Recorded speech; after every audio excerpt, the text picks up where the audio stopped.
I'm gonna remarry a young and cute wife," Tom exclaimed, gazing lovingly at Emily's belly. "I feel sorry for Nancy, but there's already a child in Emily's belly. I want her to divorce me," he said, seemingly intoxicated with his own words. My mother-in-law nodded in agreement. "That's for the best. Nancy is older than Tom, always busy with work, and hardly pays any attention to him. In contrast, Emily is young, obedient, and cute. We'll soon have a grandchild too," my mother-in-law said, showing an unpleasant smile. Then, turning to me, she spitefully said, "The second hand should get divorced and disappear." My father-in-law also agreed, nodding along. I sighed at this ridiculous charade. Maybe it's time to speak up. "What? I'm single, though." "What?" Tom and his mother looked stunned. I won't let them forget. I had received something from Tom before. It was, "My name is Nancy West, 33 years old. I work for a multinational corporation. I live with my younger husband Tom and his parents. Some might find it surprising that we live together in these times. But there's a reason for it. To save up for a down payment on a condo, Tom suggested we live with his parents for a while. It's just for a short time, so it should be fine, I thought. That was a mistake. I'm not liked by my in-laws, especially my mother-in-law. The reason being, I'm 5 years older than Tom. Plus, I earn a higher salary than Tom, who works in public service. My mother-in-law probably doesn't think highly of that. It was evident from her everyday comments and behavior. "Don't you have kids yet? You're already over 30, you should hurry up," she would say rudely. And every time I came home late from work, she'd make snide remarks. "Back so late again. I don't care about your multinational company or whatever, but as a woman, you shouldn't work so hard. You should come home earlier, or Tom will get lonely," she'd say, with an outdated mindset. My father-in-law seemed to share her views. Though he spoke less, he always nodded along with my mother-in-law's words. And Tom, the central figure in all this, acted as if it had nothing to do with him. Once, we had a big fight. That night, a drunken Tom gave me something. "If you're so unhappy, just use this." Conveniently, he seemed to have forgotten all about it the next day when he sobered up. But I still have it. Kept safely for when I can no longer bear any more incidents like this. But while all this is going on, my stress is gradually building up. That's when it happened. I had to go on a month-long business trip to a branch office far away for work. It was a good opportunity. I happily set out, thinking of it as a chance to stretch my wings. But during my absence, something significant happened at home. "I'm back," I said upon returning from the trip, immediately sensing something was off. There were cute shoes at the entrance. Wondering, I entered the living room, where I saw an unfamiliar girl. "Welcome back, Auntie." "Welcome back, Nancy," Tom said, Emily clinging closely to his side, her face still showing traces of youthful innocence. She seemed to be around college age. I was shocked by this sudden development. "Who are you?" "Nice to meet you, I'm Emily. It's my first time meeting Nancy, right? Emily's gonna be staying with us for a while, so get along." "What? I didn't hear anything about this. What do you mean?" Tom began to explain with a cheerful tone. The girl's name was Emily, 20 years old. 3 years ago, when Emily was in high school, Tom, a high school teacher, was her teacher. At that time, Emily's family was going through a rough patch due to her parents' discord. She often confided in Tom, who showed her kindness and understanding. As graduation approached, Emily, wishing to leave home, was introduced by Tom to a company with a dormitory. After high school, she took a job there.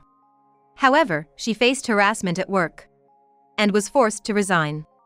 With no job, she had to leave the dormitory and, unable to return to her troubled home, turned to Tom for help, asking to stay until she found another job. "You can't just decide this while I'm away. You're married, and a high school teacher at that. What if rumors start flying about you letting a girl live here?" It was an emergency. And if anyone sees, we can just say she's a relative. No big deal. I was appalled by his excuses. "Don't your parents find this odd?" I looked towards his parents. But his mother calmly replied, "What's the problem? She's just staying for a little while, right? Having a young and cute girl around will brighten up the house. His father nodded in agreement. It seemed that Emily had completely won over my in-laws during my absence. This is unbelievable. How can you just decide this on your own? I muttered in frustration. At that, Emily started to cry softly. That's so mean, Auntie. I can't go back home. If you kick me out, I'll have nowhere to go. I'll have to sleep in the park or something. Tom comforted the crying Emily. Don't worry, Emily. You can stay here. He said, then glared at me. How can you be so cruel to suggest kicking her out? That's right, it's your fault for always being at work and not being home. You're like a mean wife, picking on a young girl. My mother-in-law and the others took Emily's side. I ended up being blamed by everyone. In the end, I reluctantly agreed, okay, until Emily finds a job. Dealing with my in-laws was hard enough, and now this new problem had arisen. It was frustrating and I held my head in my hands.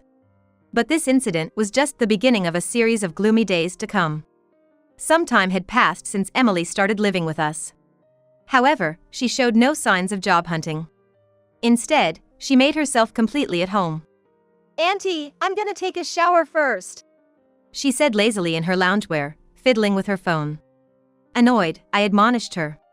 Shouldn't you show a bit of restraint? And could you stop calling me Auntie? No, scary! Tom, help me! Emily ran to Tom for protection. Nancy, don't sweat the small stuff. To a 20-year-old Emily, you're definitely an auntie. Tom defended her as if it were the most natural thing. It's always like this. Whenever I complain, I'm met with responses like, Emily is still young or you need to be more understanding. Arguing only leads to fights, so lately, I've been trying to ignore it altogether. But it doesn't stop my irritation. Emily acts as if Tom being married doesn't matter to her. Almost like she thinks he's her boyfriend. She calls him Tommy and is overly affectionate with him. Maybe that was how they interacted when she was a high school student, but things are different now. In the 3 years since, Emily has become an adult, and Tom is a married man. It's excessive and inappropriate. Any person with common sense wouldn't even think of staying in a married man's house. Complaining to Tom about Emily is pointless. And my in-laws are no help either. My mother-in-law seems to prefer Emily, who occasionally helps out around the house, over me, who is always busy with work. Emily only helps with chores when my mother-in-law is watching. So she's completely convinced that Emily is a good girl. Unlike our daughter-in-law who's always busy with work and neglects household chores, Emily is obedient and cute. My mother-in-law would say. My father-in-law is also smitten with young and cute Emily. I've reached my limit of tolerance. Something needs to be done about this situation. Then, I noticed something about Emily's physique. Her belly seemed more pronounced than before. Could it be? The thought made me feel uneasy. But I dismissed it as unlikely. That can't be true. She's probably just gained weight from lounging around all day. Or so I thought. One day, Emily left the house early in the morning. Which was unusual for her. Even though she usually stays at home all day and does nothing. She returned looking very happy, laughing and celebrating with Tom. When I asked what was going on, they quickly left the room. Wondering what they were hiding. I went to move Emily's bag, which had been left out. As I picked it up, its contents spilled out. What's this? It was a pregnancy journal. Flipping through the pages, I was shocked to see Emily's name under mother and Tom's name under father. The situation was so absurd, I felt faint. I had always been bothered by Emily's boyfriend-like behavior towards Tom. But I never imagined they would actually do something like this. Considering my work schedule, I usually come home later than Tom. I have no idea what they've been up to. The place she visited earlier, could it have been a doctor? My uneasy feeling about Emily's bulging belly wasn't unfounded. Confused and overwhelmed, I decided to step outside to clear my head. As I left the house, I noticed a young man standing at the gate. He approached me. Excuse me. Yes? Do you happen to know Emily? She's staying at your house, isn't she? Yes, she is. Why? I'm relieved. He started introducing himself. I'm Simon, Emily's brother. What? I've been looking for her. I saw her in town by chance and followed her here. What's going on? I was completely lost by this sudden turn of events. Let me explain, but maybe not here. Let's go somewhere else, away from the neighbor's eyes. Simon's expression was serious. Feeling that this was no small matter, I led him to a nearby cafe. We sat at a window-side table, away from prying ears. After ordering 2 coffees, Simon began to tell an astonishing story. Several days later, on a day off, I was packing my belongings. I had told my in-laws and Tom that I was doing a seasonal wardrobe change. The preparations were well underway. That's when Tom suddenly spoke to me. Nancy, can I talk to you for a moment? I have something to tell you. I paused and glanced at Tom, with Emily smiling beside him. Actually, there's a baby here that belongs to us. Tom tenderly stroked Emily's belly. I know this might upset you, Nancy, but living together made me realize I can't let Emily go. She's pregnant, and I want to marry her before the baby is born. I'm sorry, Nancy, but I want a divorce as soon as possible. I had suspected the pregnancy, but Tom's selfishness left me disgusted. I looked at them with contempt. Please, do as you wish. Tom hugged Emily and declared loudly, I'm gonna remarry a young and cute wife. My mother-in-law, who had been listening, nodded in agreement. That's better. Nancy is older than Tom and always busy with work, paying no attention to him. In contrast, Emily is young, obedient, and cute. Plus, we're gonna have a grandchild soon, she said, showing an unpleasant smile. She then turned to me and said, the old one should get divorced and disappear. My father-in-law echoed her sentiments. Maybe it's time for me to say something. I don't plan on continuing this ridiculous farce forever. What? I'm single, though? What? Tom and his mother looked stunned. Don't you remember? After our fight, a drunken Tom handed me the divorce papers, saying, if you're so unhappy, just file these. They were already filled out, so I signed and submitted them. That's right, the document I had kept from Tom was the divorce papers. I never thought the day would come when they would be useful. What? You did what on your own? Did what? If we're talking about doing things on their own, that's you. Bringing a young woman home while I'm away and getting her pregnant? Since you intended that, I filed for divorce. Fair's fair, I said, packing my bags. It's fine, right? You're gonna marry Emily soon anyway. Well, yes, but... Tom seemed disappointed, probably expecting me to resist. I guess he mistakenly thinks that he will always love him.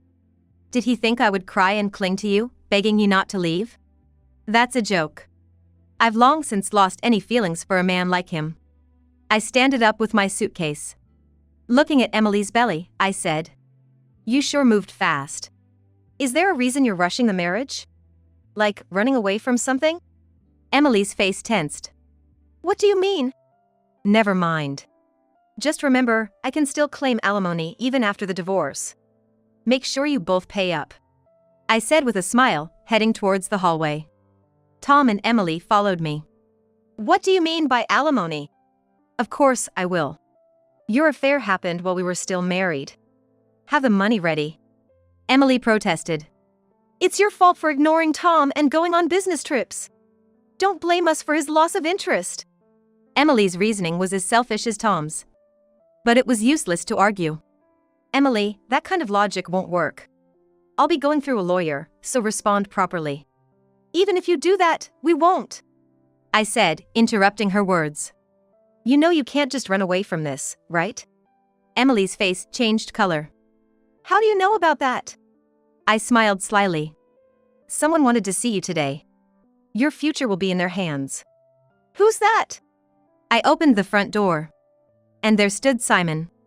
Simon? Why are you here? I've been looking for you, Emily, Simon said, glaring at her with anger. The truth Simon had shared was shocking. Emily's family wasn't dysfunctional. She had caused trouble since her teenage years, involving boys. She stole friends' boyfriends, cheated, and got into so much trouble that she was even picked up by the police for staying out late with men. A girl who lost her boyfriend comes to her house to yell at her. She was a constant source of problems, and her family was fed up with it. Because of this, it seems that she felt uncomfortable at home. This is clearly her self-inflicted. Despite all this, Emily blamed her parents, claiming their supposed discord made home unbearable, and spread these lies around. Tom was just one of the many she had deceived. After getting a job, her family's relief was short-lived. Her bad habits continued, even involving herself with a married man at work and getting sued. Emily had been sued by multiple wives of the married men she was involved with, all demanding alimony. But she ignored all these alimony claims and even the lawsuits, pretending they didn't exist. Eventually, her wages were garnished. Naturally, her misconduct became known to the higher-ups at her company. Seen as a troublemaker, disrupting the workplace, Emily was fired. Without a job, she had to leave the company's dormitory. She was in a bind. Returning home would bring trouble and family lectures. It seems she decided to seek refuge somewhere else, unfortunately choosing Tom, her high school teacher who used to lend a sympathetic ear. I explained my situation to Simon, Emily's brother. I told him about the troubles caused by Emily staying at our house, and that she was pregnant with my husband's child. Simon wasn't surprised, saying this seemed like something Emily would do. She was probably looking for a safe place to avoid alimony and saw me, the wife, as an obstacle. That's why she seduced Tom, likely rushing into marriage to create a fait accompli. Emily, unemployed and probably without savings, was effectively evading payments and had disappeared. Victims had reached out to Emily's family home when they couldn't find her. That's how Simon learned that Emily was fired and missing. Some victims even approached Simon's family, asking them to pay the alimony. Simon was fed up with Emily's troubles and wanted to take her back to make her face her actions. He had been searching for her with this purpose in mind. I also intended to claim alimony from Emily, but given her history, I doubted she would pay up without issue. Simon had a plan for handling Emily. We decided to join forces for our mutual benefit. So I left Emily's future in Simon's hands. I had other problems to deal with: Tom and my in-laws. Even if Emily left, not everything would be resolved. Tom cheated on me during my absence, and my in-laws, who had belittled me even before Emily's arrival, did nothing to support me. And there was the issue of living with my in-laws, initially intended only until we saved enough for a condo down payment. Fortunately, I didn't have children with Tom, so I decided now was the time to divorce. I remembered the divorce papers Tom handed me during a fight and immediately filed them. I had already confirmed that I could claim alimony even after divorce. Tom was visibly shocked when he heard the truth, mumbling in disbelief. My in-laws, hearing the commotion, came in. Simon explained the whole situation. Everything I've just said is true. Emily must be held accountable for her actions. Emily, is this true? You told us you left your job because of harassment. Was that a lie? Really, Emily? Emily was taken aback, her escape routes exposed, and her misdeeds brought to light. Tell us the truth, Emily. Upon hearing those words, she blurted out the truth. Okay, it's true. But that's all in the past. Those men took things too seriously, it was just fun. I don't need to pay alimony. It's annoying how they keep bothering me about it. We're getting married, right, Tommy? If you pay, this will all be over. Emily proposed desperately. But Tom's attitude changed. Emily, that's a bit much. It's your mess with other men. Why should I pay for that? He said, suddenly concerned about potentially bearing the cost. My mother-in-law, once fond of Emily, now looked disheartened. Look, Emily is young and lacks common sense. That's why I said Nancy, though older, is more reliable, she stated, a complete turnaround from her previous stance. I wanted to call out her hypocrisy but restrained myself. Maybe we should put the remarriage talk on hold? I'm getting confused. What about the baby? Emily shouts. I sighed. Emily, you brought this on yourself. Pay back the alimony. I'll be claiming mine too. You might have taken it lightly, but now you'll understand the gravity of destroying a family. Learn from this and reflect, I said firmly. Emily was speechless, sweating and visibly shaken. Then, suddenly, she clutched her stomach and doubled over in pain. At first, I thought Emily was just acting, but it became apparent she was genuinely in pain. Something might have happened to the baby. We hastily called an ambulance, and Emily was taken into the treatment room.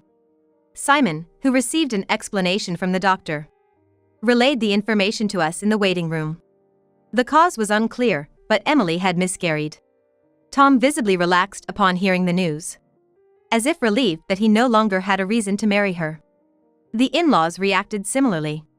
Their quick change of attitude was astonishing, if not appalling. Simon was called back by the doctor, leaving us in the waiting area. There was nothing more I could do there. As I was about to leave, Tom approached me. "I'm sorry, Nancy. I got caught up with someone like her. I was probably just lonely when you went on your business trip. So, do you expect me to forgive you?" I shouted, startling Tom and his parents standing behind him. "Forgive you? For letting a former student live in your house, getting her pregnant while still married? I've never heard of such an irresponsible man. I never want to see your stupid face again." I then turned to my in-laws. "And you too. After constantly belittling me, now you change your tune? You're the worst, lacking any sense of decency or shame." They were left speechless by my outburst.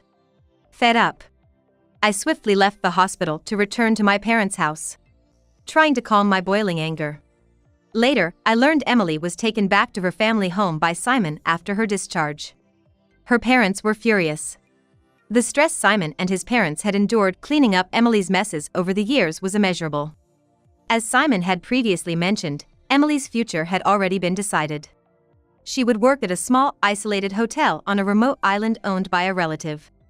This was to prevent her from disappearing again, under the watchful eye of family members. Her salary would be strictly managed to pay off her numerous alimony debts. The remote location, surrounded by sea, made it difficult for her to escape, and she would have almost no money for personal use or entertainment. Emily was to work there until all her debts were paid off. As for Tom, his situation turned dire. Rumors spread that a married high school teacher had brought a girl into his home. Parents looked at him disdainfully, and the school received numerous complaints. Amid relentless criticism and social media backlash, Tom's mental health deteriorated. He inevitably resigned, and the rumors reached the neighborhood. Tom became virtually housebound, shunned by the community, and ended up being unemployed, cared for by his parents. While pitiful, I couldn't muster any sympathy. They should try to become decent people, at least. As for me, I'm currently overseas, managing a new branch office project for my company. My days are busy, and I barely remember being married. I'll likely never meet those senseless people again. I feel utterly liberated. Now, I just want to enjoy my freedom. And I can't help but smile at the thought.